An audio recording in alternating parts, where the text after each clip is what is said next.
All right, we got a status check for you on a couple of major projects on the west side of the Springs. The Westside Avenue Action Plan overdue for completion, and that massive flood reservoir project along 30th Street pushing its timeline. As we start a new year, Bill Folsom asking when will this work be done? He's in studio. Bill.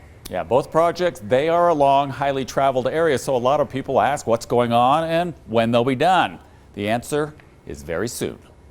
Travel lanes now open for drivers along the Westside Avenue Action Plan project. A drive-by crews still at work. It has gone longer than we hoped. A 2-year project now months overdue. Through the project, flooding washed out work and excavation uncovered obstacles. Within the last 6 months, we were finding abandoned culverts that we had to figure out what to do with. Some things could have been ignored to lessen delays. Instead, decisions were made to find money to make the best improvements possible.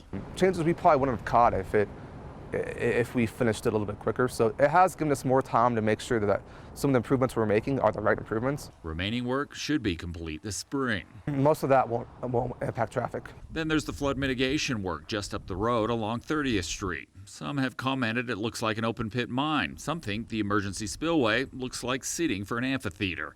It's a retention reservoir that will be dry most of the time. It will hold water in large storm events for 72 hours. Release it slowly. Flooding from the Waldo Canyon burn scar down Queens Canyon remains a high risk. This project protects neighborhoods downstream.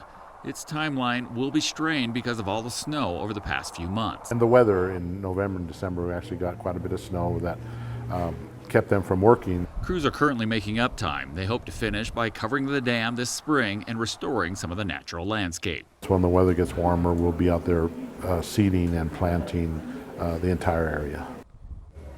Now that retention project, it is along Garden of the Gods and forced the closure of the very popular Foothills Trail. That trail will be opening very soon, likely by the end of the month, and it will be better than it was previously.